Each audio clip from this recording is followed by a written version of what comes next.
Good evening, everybody. I hope you've all had a good week so far.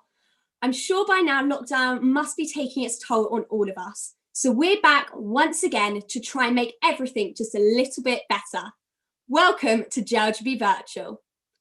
And who can believe this is our 100th live episode of JLGB Virtual?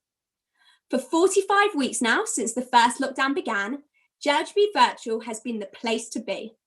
We've done all that we can to bring direct to you the very best of JLGB, from learning new skills, meeting new people, keeping active, your daily acts of kindness, and of course, all along the way, all while we continue to make history in unprecedented times.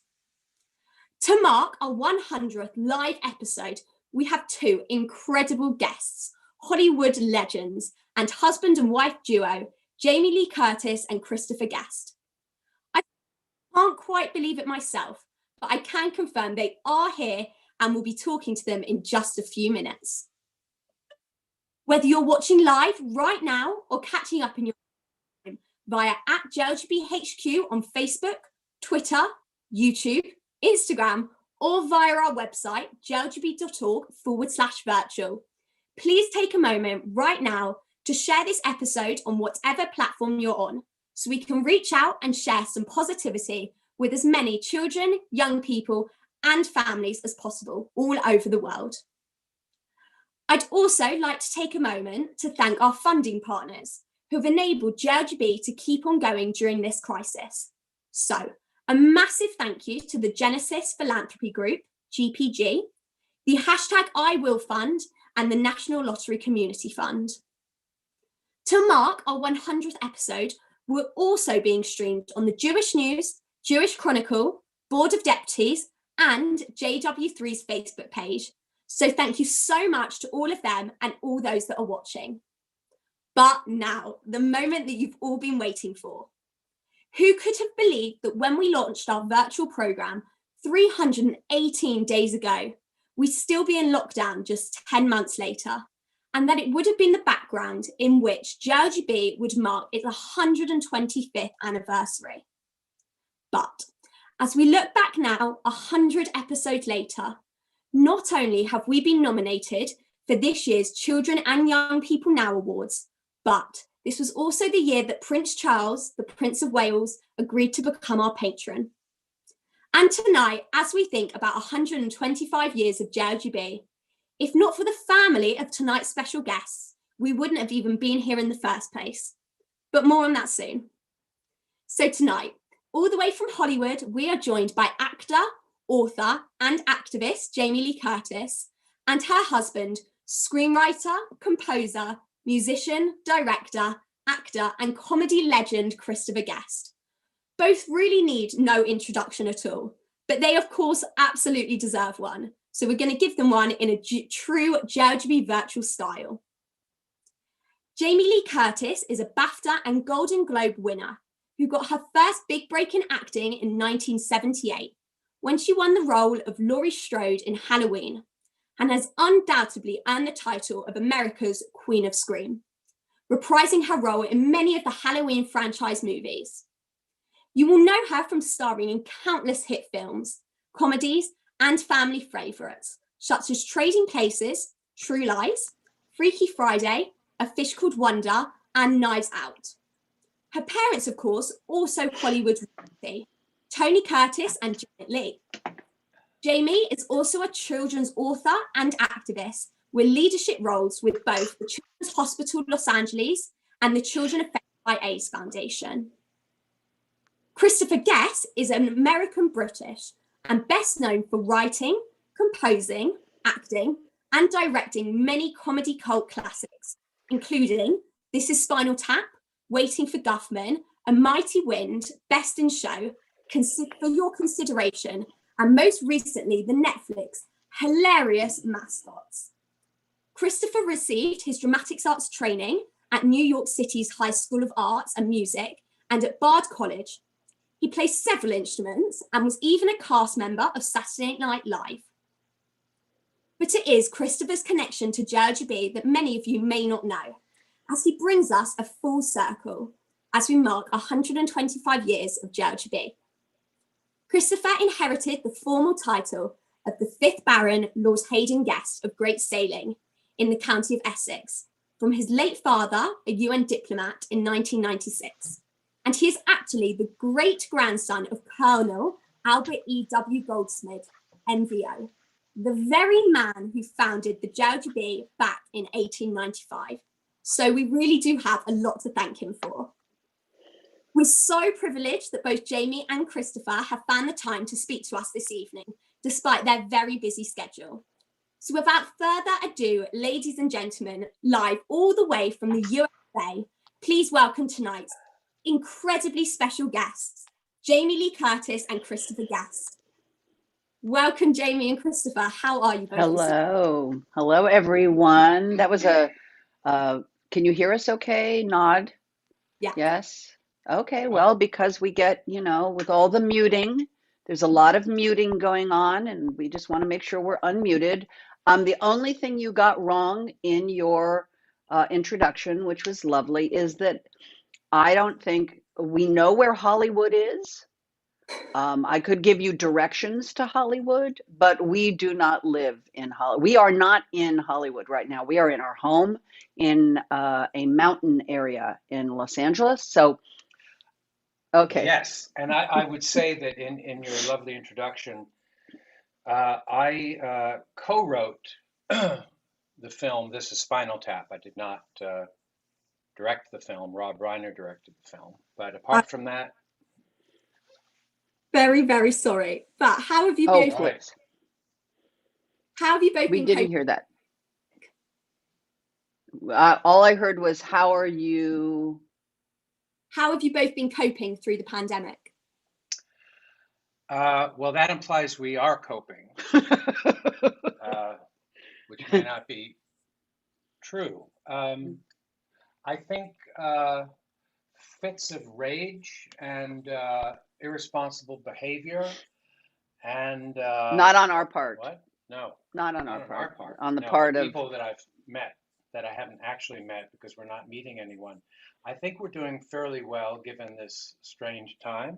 I'm busy as all heck. I'm super busy here, and it's very difficult for a lot of people all over the world, obviously, but we're trying to do the best we can. Amazing. We're so pleased to have you on our virtual JLGB program tonight, and we've got so many young people who all want to ask you questions. Lovely. Yes. We've been boosting positivity and keeping children and their families active, healthy, and entertained for 45 weeks now since lockdown first began. Yeah, amazing. Yes. So now 100 episodes later, we're being viewed online by nearly 3 million people, thanks to the help of special guests like you joining us each evening. So apart from our CEO, Neil, probably pestering you, why was it important for you both to join us tonight? I think it was the money you offered initially. I think when you said we'll give you £1 million to do the broadcast, we both said that sounds good. Of course. That was the main thing, of course. Wouldn't you say? Yeah. Yeah. And you said we have never done this before and we'll never do it again, but we feel that you're special. So that was the main incentive. And the other incentive was, as you mentioned, the connection that I have to the founder, Albert, Colonel Goldsmid. And that is something I've known about for a long time. I have photographs of the original group from the early 1900s. And he's sitting in the middle of this group of children. And I've known about this, but I've never been involved until now, I suppose. And I'm simply, I try to live a life of positivity, and I try to spread it wherever I go and the work I do. And so for me, this lockdown has actually inspired me. I'm inspired by watching people do things. And if you follow me on the socials, you'll see that there's a young woman I know who wrote a book called Who Are Our Heroes, that I post about often. And this is a young girl who wrote a book during COVID and published it. And, you know, that inspires me. So the work that you guys are doing, both just sort of in your own lives, but then as a group, is inspiring. And so for me, it's a time of great inspiration and great service. And for Chris, I'm not on social media of any kind, but I receive letters. Really? Actually, I don't receive any letters, but theoretically I could receive letters if someone wrote me letters. I would open them. I would read them. I do write letters to people, but I'm not on any social media. That's my own choice. Well, maybe JLGB will write you a letter. All right. Thank you. Obviously, thank you so much for coming, and we really hope you enjoy tonight. we already are. Amazing. So we're all about acts of kindness here at JLGB, and we always ask our guests what they've been doing to help others. So of course, you're both involved in supporting many charities and campaigns, but are there particular acts of kindness you've been doing to help others during the pandemic? I think for friends that I have, starts with a closer circle. For friends that are going through difficult periods of difficult times, partly because of COVID. Some friends have had COVID, and I think it's important to know that you support them initially, and then the families of those people and people that we know who are affected by any number of things, which I can't personalize at this point because it's personal, obviously. I think that's where it starts. And then we are people who are involved in many different charities for the last 30 years, I suppose. Mm-hmm. And that's an ongoing situation where we help them at environmental causes, human rights causes, and that continues. And obviously that's a family foundation, which we support, you know, obviously annually. I took advantage of the pandemic, and it sort of happened at a really opportune time for me. I had an idea a long time ago of creating a company called My Hand in Yours, which I imagined would offer comfort items to people in times of crisis. And I didn't realize that we would be sort of, no, not that one. Good try. Nope. Okay. And so I hired an artist I know to make a sculpture of two hands holding. And the original idea is that we would sell these and then all the money would go to Children's Hospital Los Angeles. Well, guess what, young people? My idea has grown into a very big company now. We offer beanies. Look, I'm going to have very soon baseball hats with the My Hand in Yours logo. We've gone from this first sculpture to necklaces and a lot of different items. So this has grown much bigger than I ever thought it would be. And it's been a really inspiring company to start and run, because the whole thing is you are not alone is our motto. You are not alone. And so that idea of comfort and connection and offering support, particularly during these COVIDian times, felt like a really good thing to do. And it just timed with this, you know, very difficult time for everybody. So that's what I've been doing in that area.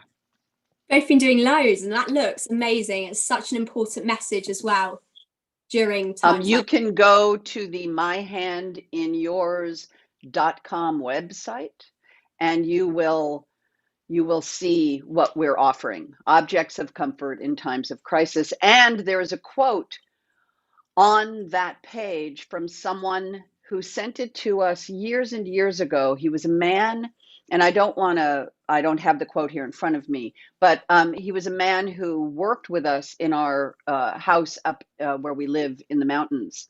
And he was thanking us for his year of work because it allowed him to take care of his family, and then his family gets to take care of the community, and then the community takes care of the grander community. And he says that work, the nobility of work brings us into alignment with something that is greater than ourselves. And I think that's what service is ultimately.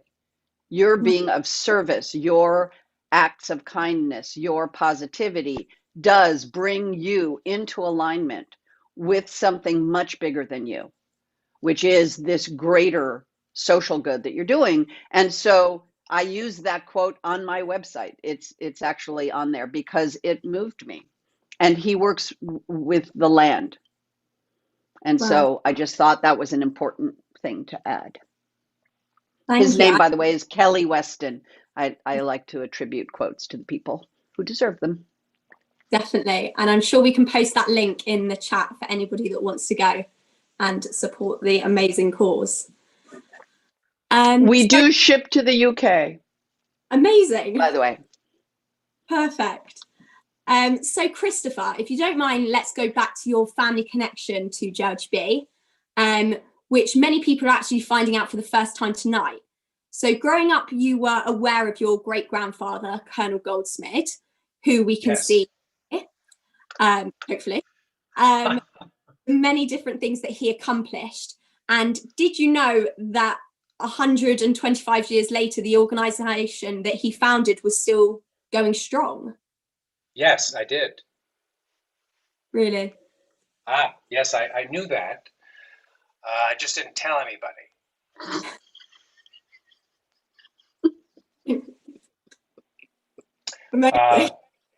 Yes, I did know. Yes, I did know. Yes, I think that's the answer to the question. I did know that. Yes. That's the question.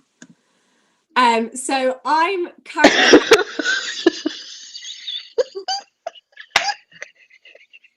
This is why my wife doesn't do live television. This is why. I'll pull it together. I will. Sorry. It's all right. I'm actually studying media in secondary school at the moment, and we've spent the last term studying lots of horror movie case studies. So now, of course, you, Jamie, are synonymous with this genre, but amazingly, your mother, Janet Leigh, who was probably best known for one of the most iconic scenes in cinema history, which is the shower scene from Psycho, who I've actually studied in a lot of case studies this term. So was this an influence on you wanting to be involved in Halloween? And with two Hollywood legends as your parents, was acting always in your destiny? Oh, that's for you? Okay. No to the destiny part. I never thought I'd be an actor. I didn't think I was very pretty. I didn't have any discernible talent. I thought I would be a police officer. I went to college. I was not a great student. I crawled into college basically, and I thought I would be a corrections officer or a social worker or something. I'm good with people, and I like law and order, so I figured that would be a good combo. I fell into being an actor totally by accident, truly. Ran into somebody who I knew who was a tennis teacher, and they said they were looking for Nancy Drew on television, and did I want to go up for the part?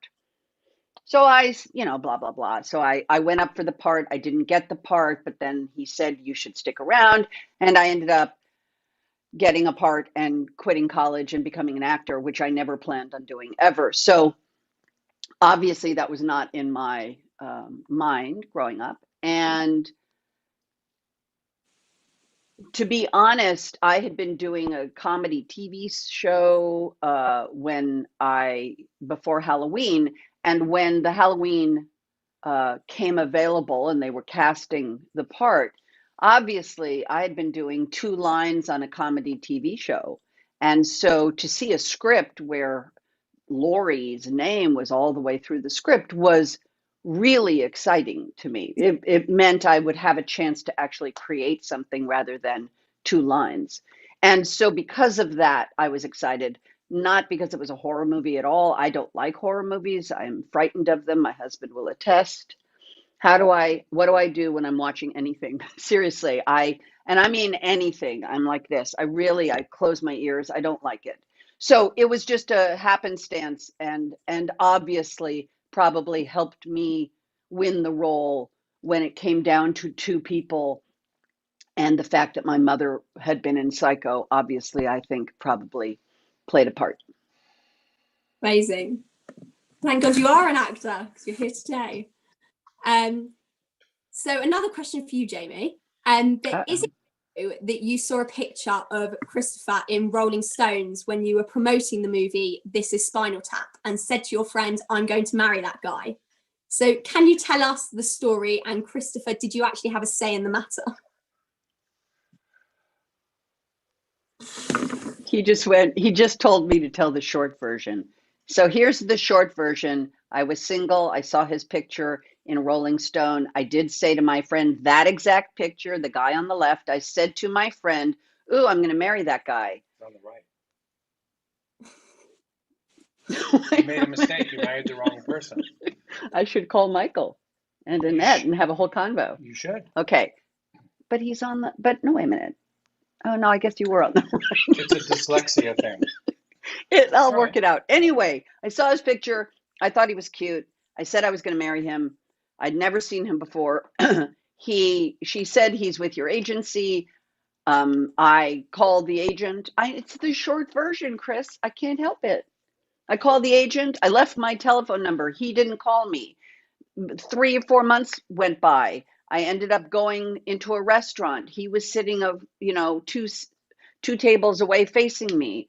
He looked at me and he went like this. And I went like this.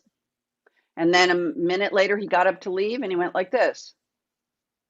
And I went like this. Classic. And then he called me the next day and we went out 2 days later and we got married 5 months later. Wow. 36 years ago. That's amazing. What a cool story. So then obviously you've just said that you have celebrated 36 years of marriage. Yes. Whilst your styles and genres of work are obviously quite different, and I don't think you've done many interviews together, correct me if I'm wrong, you are known for having an incredibly supportive relationship and have been there for each other through good and bad times. So what would you both say is the secret for a good, long-lasting marriage? Don't leave. That's really it. 2 words. Because you'll want to. Because because anybody who's married for a long time, you're telling me anybody who's married for a long time hasn't thought, I hate them, I want out? Of course they have. So I believe that if you just stick in it, like it's, I'm sober for a long time, and there's a phrase, if you stay on the bus long enough, the scenery will change. So in the same way, in a long marriage, Depends what bus. The 22 comes up from near Sloane Square, goes up if you wanted to go to Knightsbridge. Not true on the 22.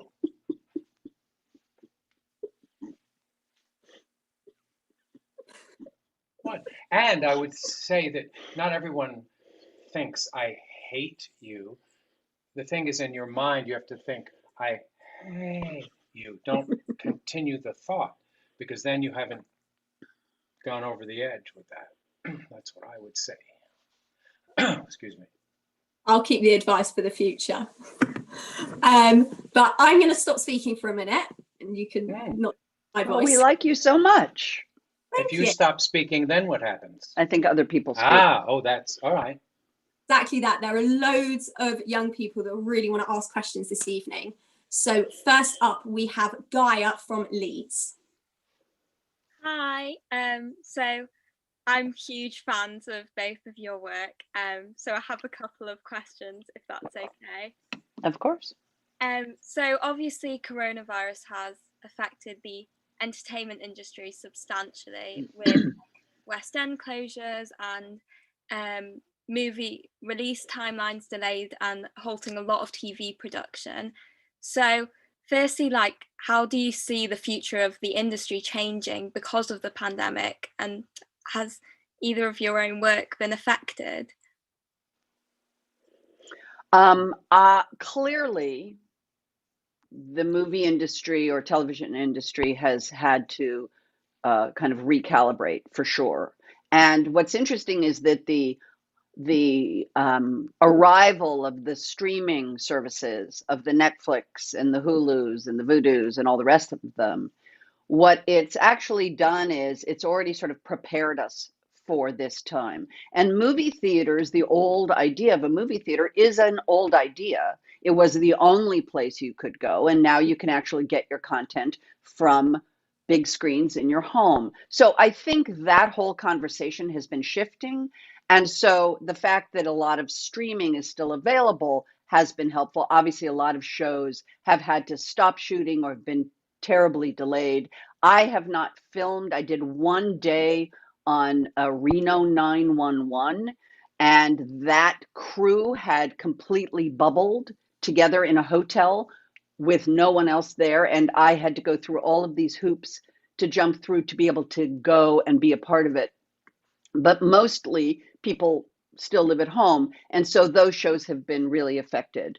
And I do think it's going to have a big effect. I don't know exactly how big, and I still think movies will exist. I think people still enjoy going to the movie theater, getting out of their home rather than watching in their home. So I think the movie business will be there. It's just going to change. That's mine. You? I agree with you. There you go. Is that- Obviously the whole culture's changed, and I'm also hoping to become an actor. Originally I also wanted to be a policewoman, but I'm hoping to become an actor, and I'm currently auditioning for drama schools in the UK. But would you say now's a good time to start a career, and like what advice would you have for anyone who's like wanting to get involved? Well, it's clearly more challenging now because in the past, before this began, people could go to auditions and people could go to acting classes, and that is not happening now. So I would say it's even more of a challenge, and it was difficult even before. But if you think that that's what you want to do, you have to really do everything you can to try to do it any way you can, I would say.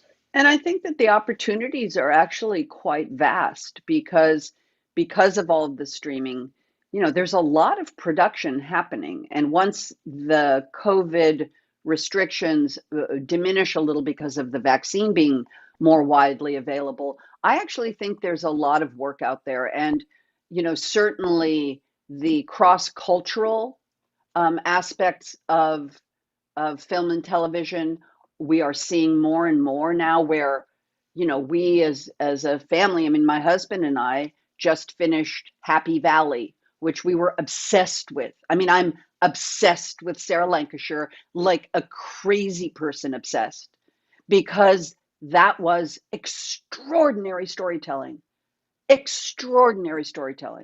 And Sally Wainwright, the writer director, just extraordinary talent. And that combination, so you see, there is a lot of work coming here to America. We're seeing everything. There's BritBox, we see everything. So I do think that those opportunities are greater now in many ways. You're not so left in your specific country. I think a lot of expansion is happening. So, in that sense, I think it's quite positive. Thank you. That was really helpful. And I love Happy Valley too, but I'll let Sid carry on. Thank you so much. Good luck. Thank you. I've never watched Happy Valley, so maybe I should watch this now. It's dark. It's dark. It's dark. But I don't have a TV program to watch though, so maybe I should start that. Our next question is going to come from Talia from Boreham Wood in Hertfordshire. Hi, how are you both? Good, thank you. Good. So I actually have something to say to Christopher. I hear we have something in common, and that we are both reluctant clarinet players, which wasn't our first choice of instrument. So my first question is this true, and how important is music to you amongst the many talents that you have, as it clearly features heavily in your films? Yes, I was, I guess I may have done interviews where I told this, excuse me, story. I was about 8 or 9, and I was taken by my mother to a music school near our house. And the man who worked there said, well, what would you like to play? And I said, I would like to play the drums. And my mother said, no, that wouldn't be the answer to that. And he said, what else were you thinking of playing? I said, the saxophone might be. She said, no. I said, the trumpet, no.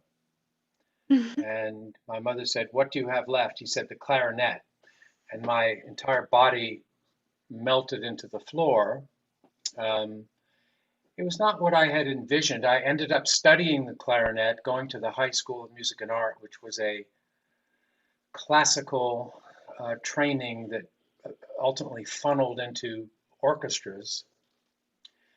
And I didn't like it. I learned how to play the mandolin and the guitar and the bass and the piano on my own. And that has always been an important part of my life, playing music. It's a daily part of your life. I record every day. I practice every day. Not the clarinet. I have a clarinet, but it is, yes, it's a good instrument. It's a lovely instrument.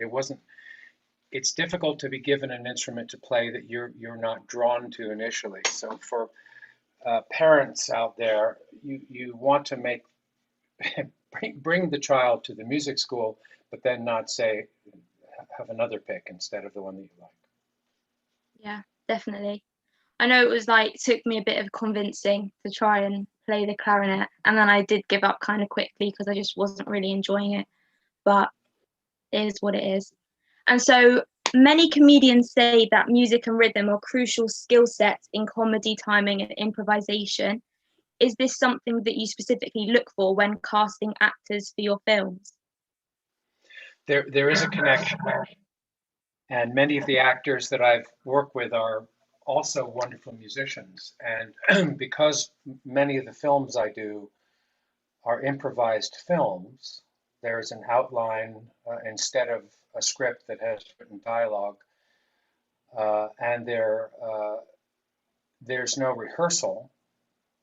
The people are required to be able to play in that sense as you would playing jazz, where you know what the song is, you know what key you're playing in, but there are no notes written down that you're reading for the most part. So it's crucial that people know how to do this, but you can't really teach this. On the other hand, people go to improv classes, I believe, but I interview people. There's no audition per se because there are no lines to read. I talk to them, and it's almost as if I'm playing with them by just talking to them for a period of time, and then I make my decisions based on that. But there is definitely a link between timing and music in terms of comedy and music. Yes. Wow, that's actually kind of cool, but kind of scary at the same time to do improvisation on the spot. But yeah, well, thank yes. you so much. Yes, yeah. Thank you, Talia. Another question from me. Christopher, I've spent the last week kind of watching your films and interviews in preparation for today. You have formed an incredible reoccurring cast of brilliant comedic actors, including Eugene Levy, Catherine O'Hara, Jennifer Coolidge, John Michael Higgins, and of course the late Fred Willard. I'm sorry if I pronounced any of those names wrong. But you essentially pioneered a new film genre as you created fictional films in a documentary fashion. So is there any chance that you could kind of tell us a little bit more about your process? So where does a film like Best in Show come from? And if there's no script, how does it come together as one coherent narrative? Well, I would correct one thing, which is that when I, with Rob Reiner and Michael McKean and Harry Shearer, wrote Spinal Tap, the film This Is Spinal Tap, that was the first film done in that fashion. We wrote an outline, which I think was only 20 pages long. We wrote the back histories of all the characters. We knew where they went to school, who they knew, the music they liked. We created these fake histories, essentially. But when it came time to shooting the film, which was done in, I think, 25 days, it was improvised, apart from the music, of course, which we had written and played. In a film like Best in Show, I came up with this idea while I was walking a dog we had, and I thought about the notion of doing a film about a dog show and the connection between people and various breeds and that world, which I then, I asked my writing partner, Eugene Levy, to work on it with me, and that took about 6 months to do the outline and create all the characters, create a breakdown of all the scenes. There may be 115 scenes, what happens in every scene, a first, second, and third act. And because I knew who would populate this film, because I had worked with many of these people before and Waiting for Guffman, for instance, we then populated the film with these actors we had worked with. And then, as I was explaining before, the difficult part to explain is how this works, because you arrive on a set and there's no typical blocking, and normally you would shoot a master shot and then you would move in for coverage. And I begin with a closer shot with maybe 2 people in it, because it's improvised and you don't want to waste the improvisation on a wide shot, and you don't want to have to keep repeating it, because you don't repeat the same thing when you do another take. We may only do 2 takes, and then you move on. And it's hard. It's easy to explain, but it's hard to understand, because other people don't work in quite the same way, and that's fine, I guess. That's the way I work. But if you can't do this kind of work, it's really impossible to understand how that would work. In the same way, if you said, just stand up there with an instrument and start to play, what am I going to play? There's no music, just play. It's the same thing. Anyone who acts in my films could talk on cue for 24 hours, assuming they could stay up for 24 hours. And that is something that can't explain, because you can't explain where does this come from in someone's head. But I've tried to explain it over the years, but I don't think I'm very good at it. Oh no, I disagree. Great explanation. So now it's time for another audience question, which is from Samuel, who's from Ilford in Essex. Hi there, Jamie and Hello. Christopher. Nice to meet you. How are you both? Very Thank well. you. Nice to meet you. So my question is mainly directed at Jamie, but Christopher, if you have anything to add, feel free. With by all means. Rumor has it that you're a bit of a gamer, and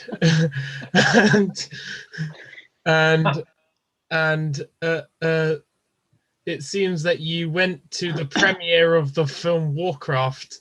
I might have, yeah. A couple of years ago and you cosplayed with your son Thomas. Yes. Then could you confirm this, and Well, and how is your gaming experience? well, let's just be really clear. Obviously, the confirmation is that there are pictures of us at the premiere for World of Warcraft. Our child Tom very clearly, from a very young age, loved video games. And it's not something that either my husband or myself, Christopher is a classically trained musician, practices every day. I'm an amateur photographer and I write books for children. You know, we didn't have any frame of reference for this. And this was a very important thing to him. And like any parent, you want to know what your kid's into. And so I am not a good gamer. I am really good in those Mario games where the only thing I'm good at is hitting my finger really fast. So any of those where you have to hit repeatedly to blow like a balloon up, those are the mini games that I win. Anything that you have to track and follow, I get lost. I don't have. I concur. Wow. No, I agree that you're saying that correctly. That rumors. You are not a gamer. You have played games. We have played games. When our son was younger, I used to play Street Fighter occasionally, but I was taunted into playing this. And at one point, I think he was about 11. He said, "Dad, I'm going to play blindfolded." And he beat me. Yeah. And I'm serious. He beat me. And that's the kicking punching game, which if you're a gamer, you know about. It's an old school sort of. But to that point, we took for Tom's 18th birthday, we went to Evo in Vegas because that's what parents do. You go to the thing. As opposed to a real gamer. Yeah. So yes, I wear the mantle of a gamer, but I am not an official gamer because I'm, to be honest, I don't have the free time to attend to it. So you cosplayed in like honor with your son, like to do it for your son? Sure, of course, because he loved World of Warcraft. World of Warcraft became a very big part of his life. Of course, then it became a very big part of our life. And he would go to the WoW convention, and we would go to the WoW convention, and I would walk around in a mask. I wore an orc mask that I walked around the convention so that I wouldn't be recognized. And that's what you do when you have a child who enjoys that. And so when World of Warcraft was having their movie premiere, they invited us. And, I said to Tom, should we cosplay this? And what was amazing is there were so many actors who showed up at this movie premiere thinking they were going to like a movie premiere and like that they were going to get their picture taken about what they were wearing, like a suit or a fancy dress. And, we just went. I'm sure if anybody wants to look it up, you'll find it. We're both orcs. I mean, we're green and, it was fun. Much more fun, honestly, than wearing some frock that you have to, suck your stomach in and worry that, you're going to have some wardrobe malfunction on the red carpet. Very inspiring. Thank you very much. Thank you. Lovely Thanks. to meet you. Our next question is from Abby, who also lives in Essex. Hi. So I do have a serious question to ask, but first I had to ask, as I absolutely love the film Freaky Friday, if you could swap bodies with someone for a day, who would you both want it to be with and why? Ooh, what a good question. If we could swap bodies with another person. You mean like be? No, yes. I understand. Do you mean as a person or just the physical body? Just the physical body, like the film. You go first. I would probably pick an athlete of some sort. I would love to know what that feels like to be able to run and not be winded. I'm a little top heavy, so running is challenging, and I probably would love to feel what that really feels like to be able to run fast and jump and do all of the things that many athletes can do. Yeah, that's a good answer. Thanks, Chris. I would say Ricky Gervais. Why? You can fill in the it's obvious. It's pretty obvious. Okay, there you go.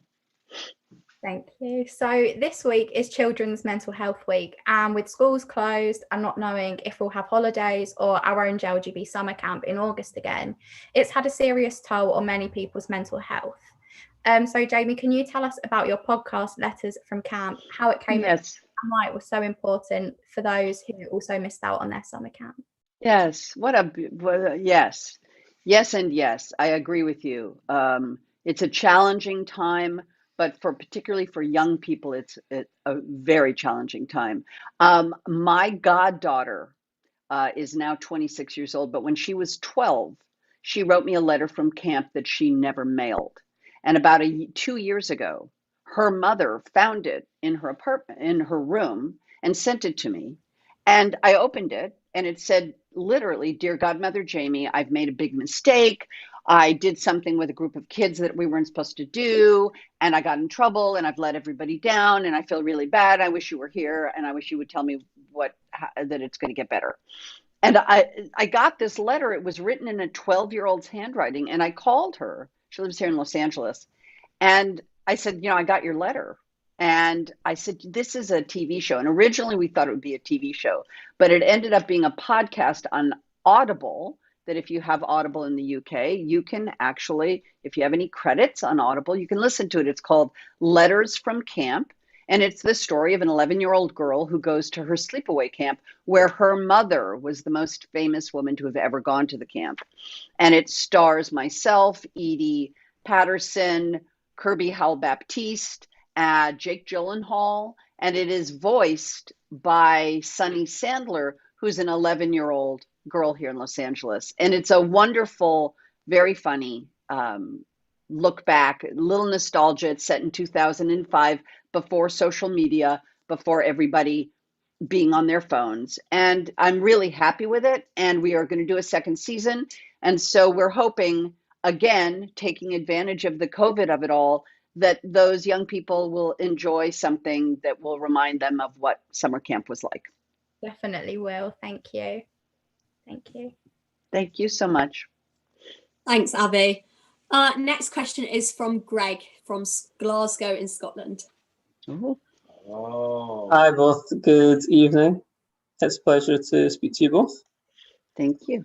So my question's for Christopher. I'm a bit of a comedy fan myself. I really follow SNL, so it's been great to watch your clips online. And I was wondering who your influences are, or what shows really inspired you at that time. And then more recently, what more recent comics are you following? I know that you just mentioned Ricky Gervais. So who are your influences? Well, the people that influenced me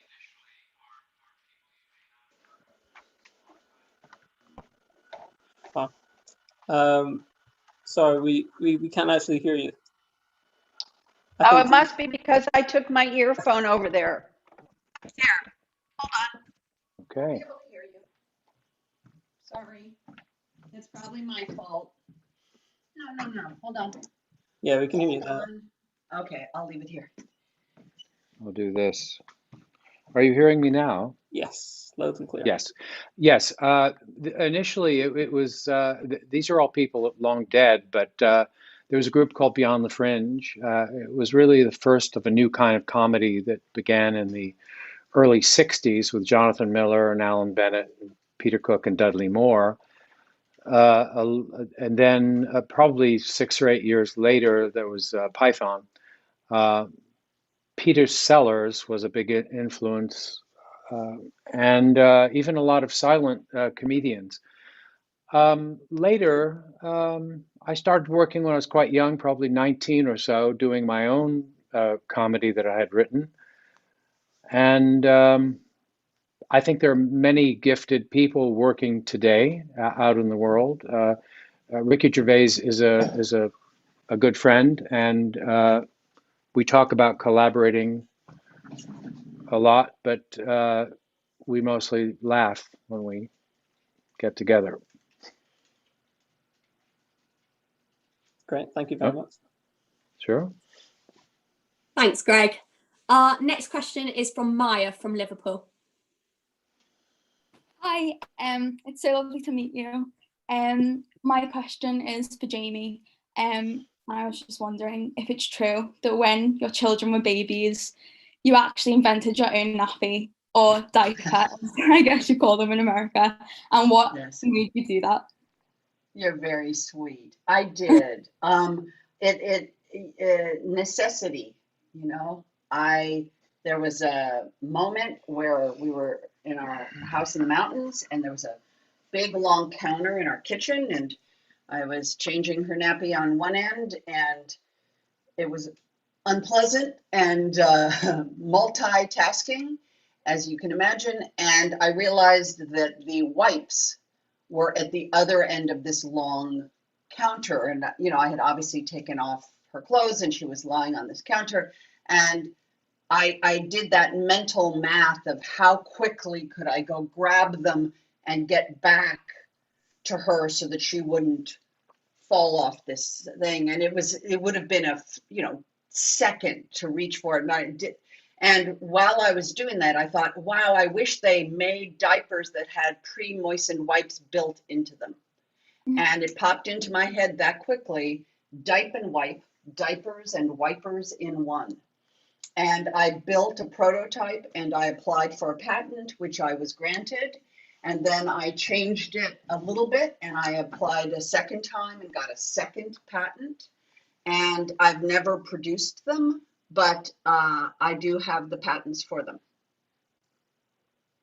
Thank you so much. Thank you. Thank you. Thanks, Maya. Our next question is from Zara from Borehamwood in Hertfordshire. Hi. My question is directed for Jamie. As we can see from the many projects you've been involved in, you're such an inspiring woman in so many different fields. You've opened the way for future women in like different career paths. Can you tell us a bit about your experiences as women in Hollywood and what more do you think we still need to do? Well, I think women in general are beginning way too late to start to really have a seat at the table. And you know, it takes time and evolution.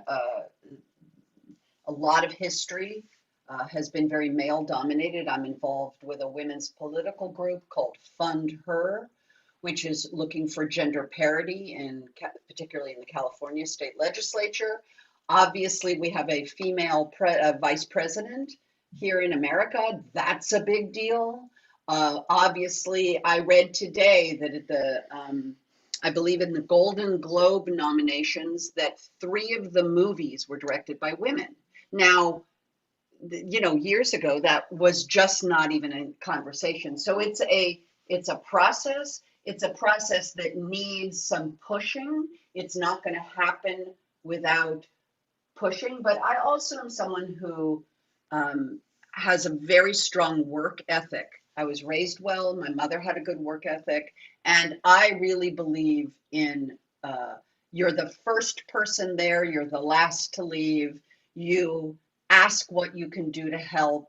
You bring your ideas to the fore. You don't just sit back and expect something to happen. You make something happen. And I have been very lucky, incredibly lucky. And so many things have just happened that I've then but I think it's crucial to put yourself in the path of opportunity, put yourself in the path of creativity, put yourself in the path of love. Look, I reached out to his agent. I left my number. He didn't call me, by the way. And then we ran into each other at a restaurant and then he called me. But I put myself in the path of it because I have believed in that my whole life. Put yourself in the path. Do your work and let God take over the rest. That's just the sort of way I've lived my life. And I'm now 62. I've raised 2 children. I've started this little company. I'm married. We have a beautiful life together. I am as creative as I have ever been in my life right now at 62 years old. So I believe that's the lesson, which is kind of a phrase which I like, which is suit up and show up. So thank you for asking. Thank you very much. Thank you, Zara. Next question is from Izzy from Redbridge in London. Hi. Hello. My question's also aimed at Jamie. Okay. So you've been very open about your addiction, and you shared this week on Instagram your amazing 22 years of sobriety with the help of your family. You've also been a campaigner for so many issues and causes that help others, including your recent My Hand in Yours campaign. I also hear you've been a great mentor to Lindsay Lohan and likewise your godson, Jake Gyllenhaal. So I wonder, for many young people watching, what life lessons or mantras you've both lived by that you're willing to share and impart? That's a very big question. Thank you for it. Obviously, my recovery is the single greatest accomplishment that I will ever get to do in this human life. I have a generational link to addiction and substance abuse in my family, and I was able to catch it, look in the mirror, understand that it was the problem was me, and I have, as you said, been clean and sober for 22 years. And I work with a lot of women, and obviously, so it's honestly, I think my mantras really are suit up and show up. I believe that it's service that puts us into alignment. So it doesn't necessarily have to be, service in this, even the smallest act of kindness is service, which puts you into the path of something bigger. I don't think it needs to be anything grandiose. I think the whole idea is that you're connecting to someone else is the link that we're always looking for. And certainly it's the way that I approach it. In addiction, you are talking about one person who's an addict talking to another. There's in the recovery field, there was a moment where the two founders of a certain recovery field were in a hospital with a man who was in a hospital bed, and that man's wife walked in the room, and he said to his wife, "Honey, these are the guys I was telling you about. They're the ones who understand."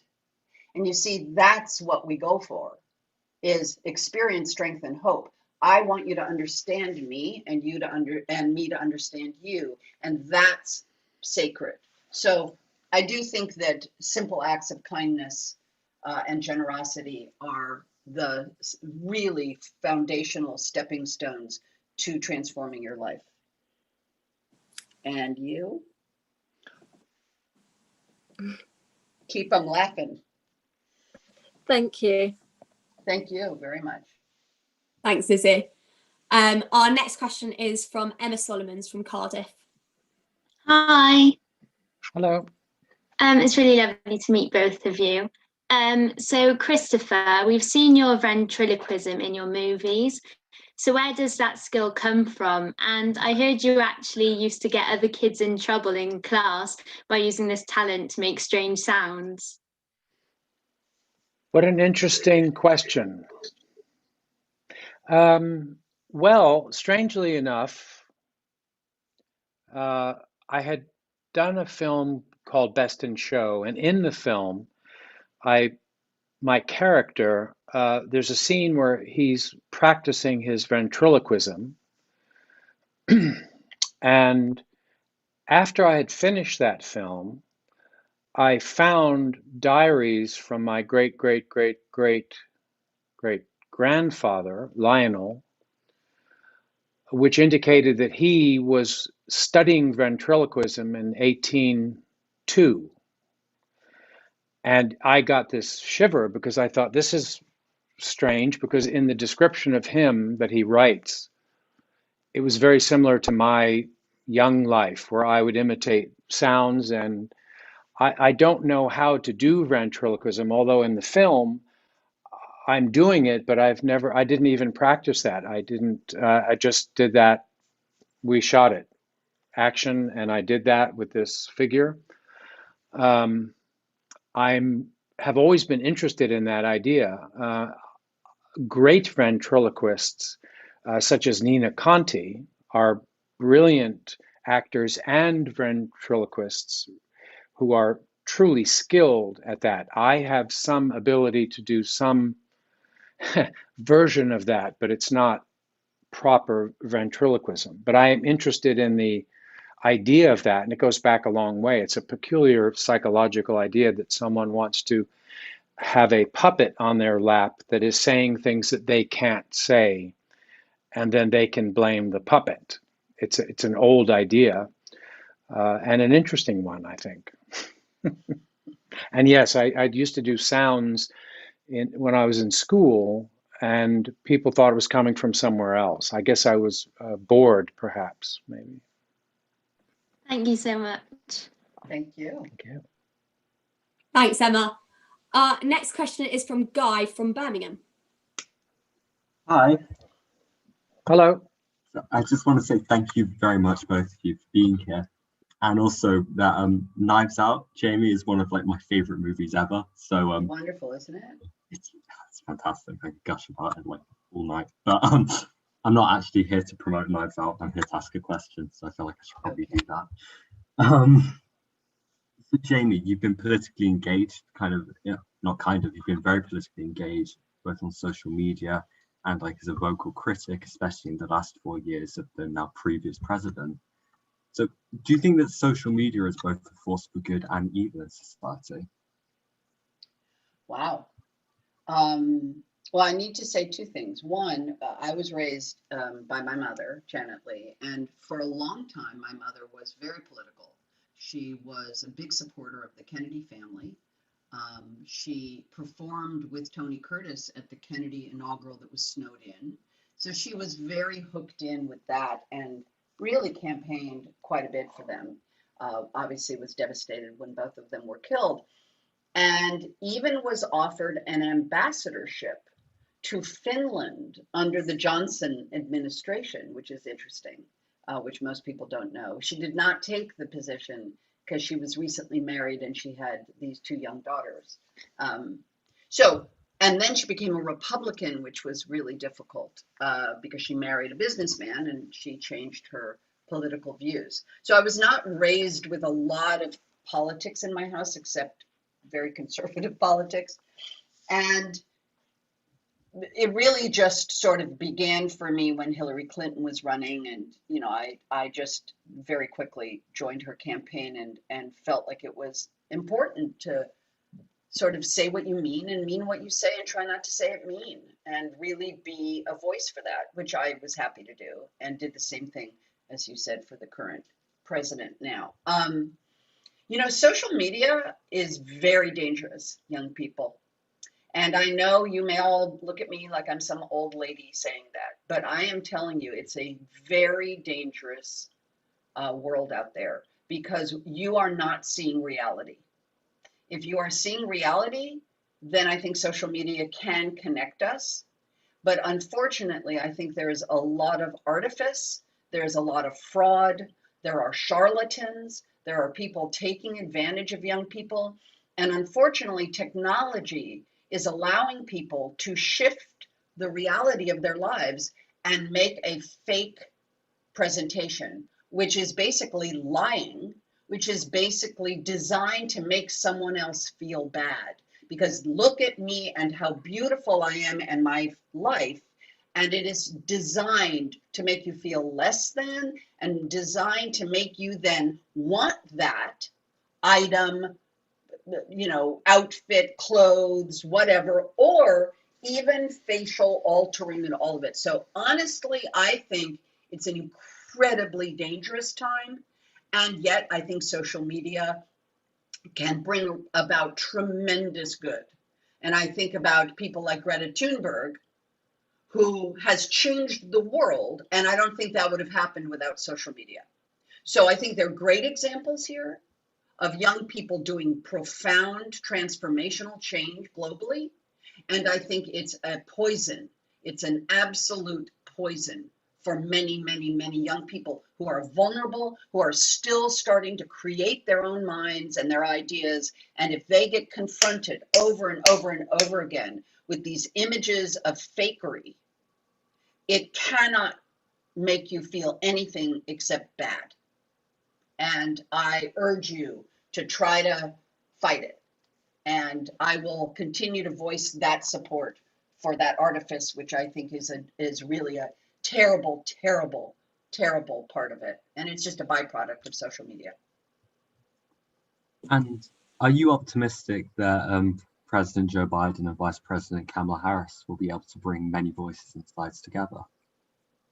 I am enthusiastic and excited by the opportunity, and yet I am aware of the great divide and the amount of lies perpetrating the other side of the divide. And how do you unring a bell that you have been pounded into your head from childhood by your parents, and that imprint from those parents on a young mind is going to be very challenging to change. So, but I'm optimistic because I'm an optimistic person. Thank you. Thank you very much. Thank you, Guy. And our final audience question is going to come from Laura from Manchester. Hi, so lovely to meet you. Thanks for doing this. It's been really exciting listening to your stories so far, so thank you. So my question's for Christopher. In contrast, you've kept away from social media, but I heard you read 7 different newspapers every day. Have you always done this? Well, I think I've always read a lot of news. I think in the last 8 or 10 years, maybe I've upped it a bit. Yes, I think it's important to have the knowledge, and there's, as you probably, if you followed the news at all, at least in the United States, there are what would be called liars. Yeah, there are certain news channels that are not telling the truth, and they've made it seem as if the other thing is fake, which is an extraordinary situation. In when I was younger, you would pick up a newspaper, and if you were in the UK, and I lived in both places as a child, then there wasn't anything attached to the idea that if you picked up any newspaper in either place, that would not be true. You might read an opinion piece that you didn't agree with, but the news inherently was fact. I read many different newspapers, and then I have a basis for figuring out sort of what's in between. But I would say that the things that I read are factual as opposed to made up. And I think that that's important that people know.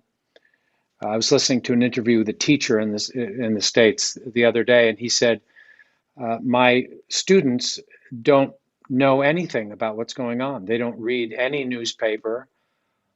They watch a certain network in the States. Their parents tell them what's happening. So they have no real knowledge of the facts of what's happening. And that's how it gets passed on to 75 million people. And that's alarming, but you can't convince someone that says, well, that didn't happen. There are people who say that no one ever landed on the moon and that there are lasers in space that are causing forest fires, and 70 million people think that that's true. So I think it's alarming, but yes, I do. Coming back to your question, I do think it's important to read the news. And I also saw when Jamie was on Jimmy Kimmel that she talked about that you like doing fly fishing. I assume a very calming pastime. So do you have any advice for switching off and being calm? And does this tranquility help you to spark your next movie idea? So I'm about to show you the fly that Christopher tied for me for my, I don't think the little camera, let's see, I don't even think it'll pick it up. Do you see it? It's so tiny. If you put it on your finger like that, maybe. If I put it on my finger like that. Well, there's a little bit of a misperception about, See it up there? Yeah, about fly fishing, which is that it's tranquil. It can be, but it's also very absorbing in terms of the attention and focus you need, as with many other things. it's not really zoning out. I love to be in nature, and I hike and I ski and I do many different things. But I think it's important for people to also get away from this incessant bad news. I think not to put your head in the sand, but to also give yourself the chance and the time to breathe. I think that's very important, so that you're not consumed by what's going on. I think you have to have a balance in your life so that you're not driven completely crazy. And I'm going to now, this is just a really bizarre segue from breathing and being in nature and life to, I realized as we were here, I know, but I realized that the only people who will ever see this, because it's going to be like up in a closet somewhere, and I realized we had a lot of young people here who might like the MTV Movie Awards, and I don't know, but I just got this in the mail yesterday. And I thought I'd bring it here today because without it, it'll be up in a closet in our house. And I thought, well, why did it arrive today? It arrived yesterday so that I could bring it on here today. So I won an MTV Movie Award for Goat Scream Queen. So there you go. You go from breathing in a river to running from a guy who has an agenda. And there, that's my weird segue. There, I can put it in a closet now. I love Scream Queens. I watched that. Thank you. It was very entertaining. Oh, that was funny. That was definitely funny. I'm glad you. You liked it. Thank you so much. And thanks all of you. You've been lovely. What a wonderful group of people. We're very happy to be here. Oh, good. Thank you, Laura. Then just 3 more questions from me, if that's all right. Oh my goodness. Yes. Sorry. So these are 3 questions that we always ask our guests on Virtual.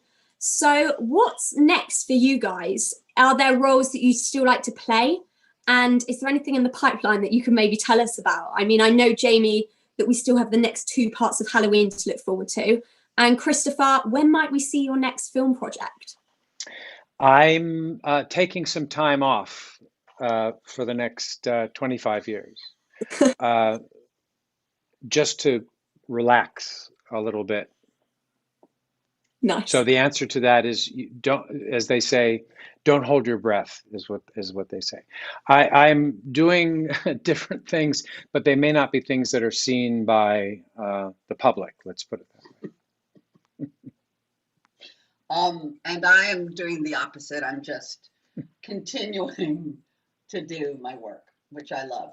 So I can't tell you the new movie that I've just signed up for, which will be announced maybe today, or tomorrow, which I'm excited about, which involves video games, to our young video game questioner.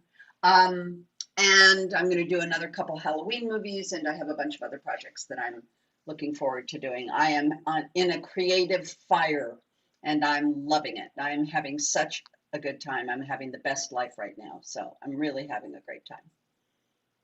Amazing. We'll have to keep our eyes peeled for that one. Thank you.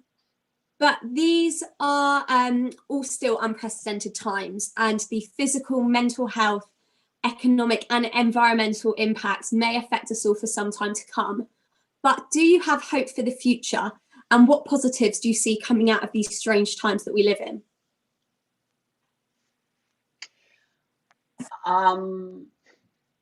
There have always been hard times all throughout history.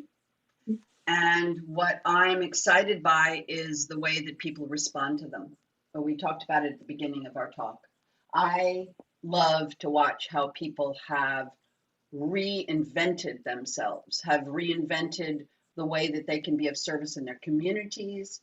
It is the thrilling part of human beings that if you put an obstacle in their way, that they will find a way around the obstacle in a creative, emotional, satisfying way. And I think that's what COVID is going to bring us all together. It is going to challenge us as it has. And I think we will, for the most part, get through it. No one says it's not going to be difficult. And I'm not being a Pollyanna. I'm not like pretending it isn't. And yet at the same time, life is pain, Highness, and anyone who says differently is selling something is my favorite line from The Princess Bride, and I believe that. life is painful. It is the nature of it. And birth is painful, death is painful, life is painful. And I do believe that we will get through it.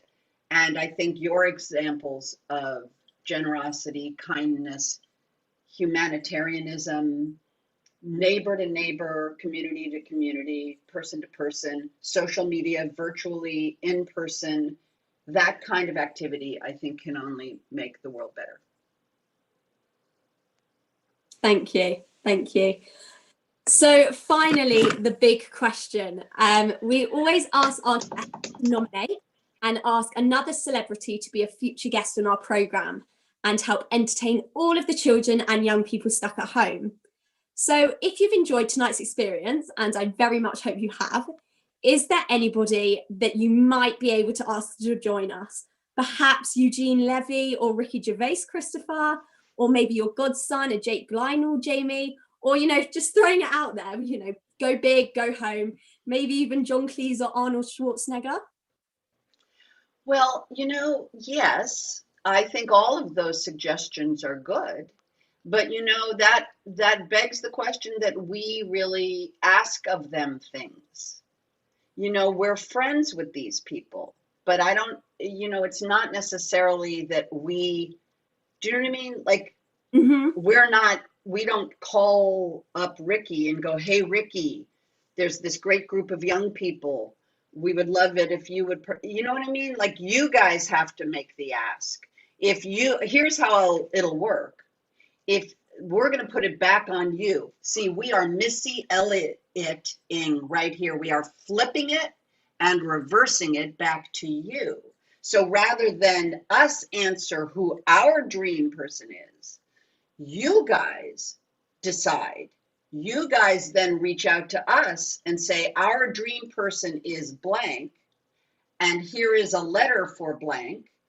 And if we know that person, we will forward them the letter. But you see, it's not us asking because we are friends, but it's you guys asking.